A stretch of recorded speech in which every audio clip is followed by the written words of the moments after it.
हमारे साथ बातचीत करने के लिए उत्तर प्रदेश के पूर्व डीजीपी और वर्तमान में राज्यसभा सांसद बृजलाल जी। सर, जिस तरह से मुख्तार अंसारी की मृत्यु हुई, लगातार विवाद हुआ, लेकिन आप पुलिस के सर्वोच्च पद पर उत्तर प्रदेश में आप रहे। जब मुख्तार अंसारी जब शुरू कर रहा था अपना जो गैंग बनाने का काम जो शुरू कर रहा था, तब आपने उसको देखा किस तरह से, तो क्या कुछ आपकी जानकारी में था? किस तरह से मुख्तार अंसारी तैयार हुआ, किस तरह से आगे गैंग बनाई, किस तरह से उसने काम करना शुरू किया?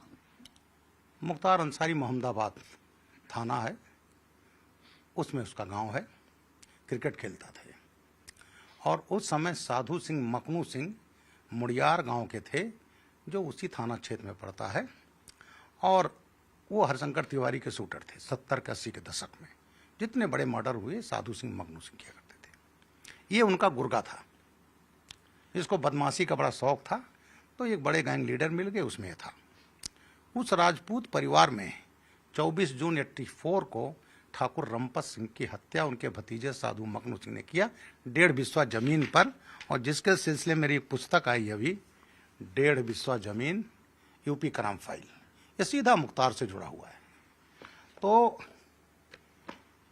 ये जब वहाँ मर्डर हो गया, उसके भतीजों ने किया, तो 10 अक्टूबर 85 को मकनू सिंह को रमपत सिंह के बेटों ने, जिसमें मेन था त्रिभुवन सिंह, और उधर ब्रजेश सिंह, उसके बाप का मर्डर हुआ था धौरारा में, एक साहब सिंह होते थे, इन सब लोगों ने मिल करके मकनू सिंह का मर्डर कर दिया, जो मेन गुरु था मुख्तार अंसारी का। और उसके बाद उस परिवार में गैंगवार चला।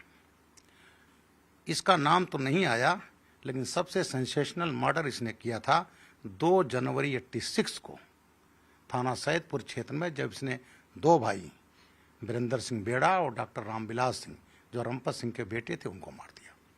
फिर मुख्तार ने इनका बेटा रमपत सिंह का हवलदार राजेंद्र सिंह, बनारस ट्रैफिक लाइन में तैनात था, उसके गेट पर मारा। और उसके बाद साधु सिंह जो था, अब इसका गुरु था मुख्तार का, वो अपना अफजाल अंसारी विधायक बन चुका था। उसके प्रयास से ये जेल से आ गए हॉस्पिटल में। उनकी पत्नी को बच्चा हुआ था। सुबह सुबह एक गाड़ी पहुंचती है एम्बेसडर, उसमें कुछ वर्दीधारी निकलते हैं कि चेकिंग करना है, और साधु सिंह के वहीं मार दिया। और उसके साधु सिंह के मारने के बाद ये पूरा गैंग पहुंचा मुड़ियार गांव में, और वहां उसका भाई दामोदर था, उसको मार दिया। एक रामाशंकर सिंह मार दिया, घर का नौकर मार दिया, और साहब सिंह ले गया धानापुर, वहां तो मार दिया। इस तरह से साधु मकनू गैंग समाप्त हुआ। तो उसकी गैंग की कमान संभाली मुख्तार अंसारी ने। उधर ब्रजेश और त्रिभुवन मिल गए थे।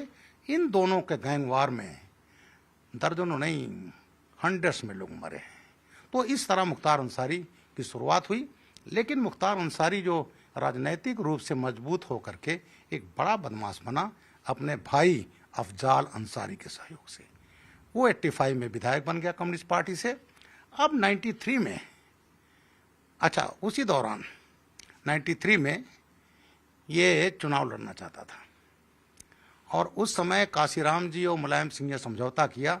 एक नारा चला, मिले मुलायम काशी राम, हवा में उड़ गए जय श्री राम। मुख्तार चाहता था गाजीपुर सदर से चुनाव लड़ना। मानवर काशीराम जो जाते थे, सबुद्दीन सिद्दीकी साहब थे, जो मुख्तार के साढ़ू लगते थे गाजीपुर में, वहीं रुकते थे। तमाम जो बड़े बड़े नेता थे बाम सेफ के, इसके मुख्तार अफजाल ने सोर्स लगा करके कि गाजीपुर सदर मुख्तार को मिल जाए। मुख्तार जेल में था। मानवर काशीराम इसके बाद भी टिकट इसको नहीं दिए। उन्होंने अपने एक सहयोगी विश्वनाथ नाम मुनीब दलित थे, उनको जनरल सीट से टिकट दिया। 20 नवंबर 93 को सुबह चुनाव के लिए वोट पड़ना था, और 19 की रात में 11 बजे विश्वनाथ राम मुनीब दलित घर से निकले, और 2 गाड़ियां आती हैं मोटरसाइकिलें, और तड़ातड़ गोली मारती हैं, मार दिया गया। मुख्तार अंसारी ने मरवाया। क्यों? उनको टिकट नहीं मिला, तो चाहता था मुझे जितना हर हालत में। तो इलेक्शन काउंटर मांड हो गया। जब काउंटर मांड हो गया और 94 में बाई इलेक्शन हुआ, तो काशीराम जी ने टिकट दिया कैलाशनाथ यादव को। और रोते हुए पहुंचे कि साहब मुख्तारबा मार देगा। वो चुनाव ये आतंक था कि टिकट मिला, श्योर जीतना था, और कैलाशनाथ यादव ने हिम्मत नहीं की लड़ने की। और उसने तो यहाँ तक किया, जो एसपी गाजीपुर में उसके अनुसार काम नहीं करते थे, मुख्तार रहने नहीं देता था। कुछ बड़े सब अच्छे अफसर तैनात हुए, मैं कुछ का नाम बता दूं।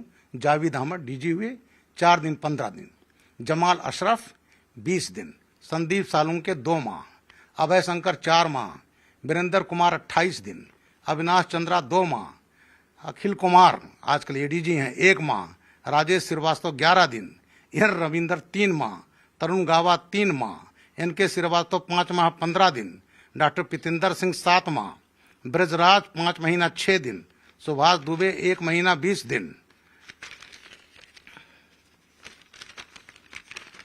वीके गर्ग 4 महीना 2 दिन, वैभव कृष्णा 2 महीना 8 दिन, आनंद कुलकर्णी 2 महीना 10 दिन, रविशंकर छवि 1 महीना 2 दिन और जसवीर सिंह 1 दिन।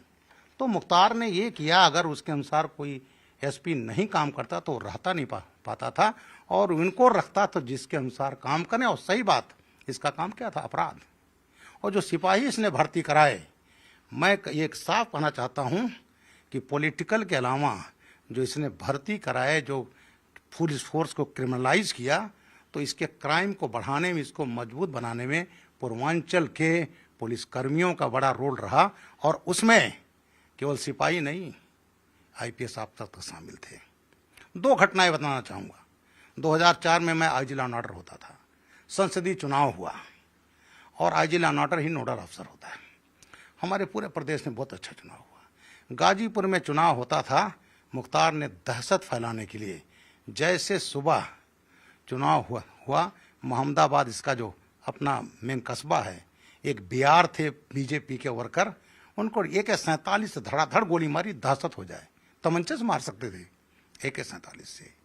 फिर दिन में करीब 1 बजे मैं बैठा कंट्रोल रूम में देख रहा था, वहां पर एक अवलेश राय थे मनोज सिन्हा जी के गांव के आसपास के, उनको AK-47 से मार दिया। 10 बूथ पर बाहर AK-47 फायर, दनादन इसके जितने गुर्गे अताउर रहमान बाबू, साहबू, मुन्ना बजरंगी, ये सब चल रहे थे। और दीपक शर्मा एसपी थे, रोकने का प्रयास नहीं। और मुझे आईजी जोन को भेजना पड़ा, KL मीना को, लेकिन तब तक मुख्तार अपना काम कर चुका था। और ये 2004 में ये सांसद बन गए। मैंने रेकमेंड किया था ये गाजीपुर का इलेक्शन काउंटर मान कर दिया जाए, लेकिन मुलायम सिंह की सरकार थी। तो इस तरह से दूसरा कहना चाहूँगा, एक लाइट मशीन गन का प्रकरण हुआ। मैं आईजी लॉ एंड ऑर्डर था, डीजी ऑफिस में बड़ा किनारे वाला पद माना जाता है, लेकिन मुझे भी मालूम होता रहता था। शैलेंद्र सिंह थे, इसका नंबर सर्विलांस पर था। और ये 2004 की बात है, जनवरी। इसने लाइट मशीन गन मंगवाई, और जिससे कि कृष्णानंद राय को 500 मीटर रेंज से मार दिया जाए। पावरफुल वेपन होता है हमारा इन्फेंट्री का। उसके बाद जो 600 गोली पर मिनट फायर करती है, इसका गनर था मुन्नर यादव। उसके माध्यम से उसने बाबूलाल यादव, उसका भांजा था, वहाँ से राष्ट्रीय राइफल से लाइट मशीन गन लेकर भाग आया। और शैलेंद्र सिंह ने लाइट मशीन गन और ढेर सारे कारतूस पकड़ लिए। पोटा होता था जो माननीय अटल बिहारी वाजपेयी जी ने बनवाया था, जिसको मनमोहन सिंह सरकार आते ही उसको खत्म किया गया तुष्टीकरण की राजनीति में। तो पोटा का मुकदमा कायम हो गया है, और उसमें मुन्नर यादव, मुख्तार अंसारी, बाबूलाल यादव। उसके बाद जैसे पहाड़ टूट पड़ा हो, और मुलायम सिंह जी ने अपना एडीजी लॉ एंड ऑर्डर थे, एक डीजी को, उसको इतना प्रताड़ित किया गया डिप्टी एसपी शैलेंद्र सिंह को, कि 10 फरवरी 2004 को उसने इस्तीफा दे दिया। अब चूंकि पोटा का मुकदमा कायम हो चुका था, प्रोसिक्यूशन के लिए शासन में आया। माननीय मुलायम सिंह जी ने मुख्तार अंसारी को प्रोसिक्यूट नहीं होने दिया, परमिशन नहीं दिया। मुन्नर यादव और बाबूलाल यादव को 10-10 साल की सजा होती। ये सारी पॉलिटिकल पार्टी, चाहे वो अखिलेश यादव हों, शिवपाल यादव हों, या अन्य जो दल हों, कांग्रेस के नेता हों, वो सब जो है वो कह रहे हैं कि कहीं ना कहीं इस मौत के पीछे कोई ना कोई विवाद है, इसकी जांच होनी चाहिए। क्योंकि कुछ खुद आप पुलिस अधिकारी रहे हैं, यूपी STF के आप चीफ रहे हैं, हर तरह के आपने जो दुर्दांत अपराधी हैं उनसे आप निपटे हैं। तो आप मुख्तार अंसारी की मौत का कारण क्या मानते हैं? मौत का कारण ऑलरेडी कई डॉक्टरों के पैनल से, जिसमें बहुत सीनियर डॉक्टर, नहीं कि लोकल डॉक्टर मक्का लिए हों, और किया गया, क्या पाया गया? Heart attack, pure heart attack. उसके बावजूद ही मजिस्ट्रेट इंक्वायरी ऑर्डर है, SIT बना करके यूपी पुलिस तो कर रही है। ये जो पार्टियां हैं यही तो लाभान्वित होती थी। पता नहीं, कांग्रेस ने तो पंजाब में रखा इसको, योगी आदित्यनाथ लाए, समाजवादी पार्टी तो इसको पालती रही। आपको याद होगा जब मुख्तार अंसारी को लाया जा रहा था पंजाब से, तो अखिलेश कहते थे कि रास्ते में कहीं इसको गाड़ी न पलट दी जाए। अतीक अहमद के बारे में अखिलेश ने ही कहा था गाड़ी न पलट दी जाए, लेकिन अखिलेश यादव कांग्रेस से नहीं देखेंगे कृष्णानंद राय की पत्नी पे क्या बीता। जो इसने दर्जनों मर्डर किया, पुलिस वालों का मर्डर किया, उनके परिवार का भी है। तो केवल एक वोट बैंक के राजनीति के लिए प्रभावित करने के लिए ये पार्टियां कर रही हैं। इसकी कोई सीबीआई जांच की जरूरत नहीं। जो क्लियर कट केस है उसमें वो आ चुका है, जांच हो रहा है, इन्वेस्टिगेशन हो रहा है, इसमें कोई सीबीआई जांच की जरूरत नहीं है।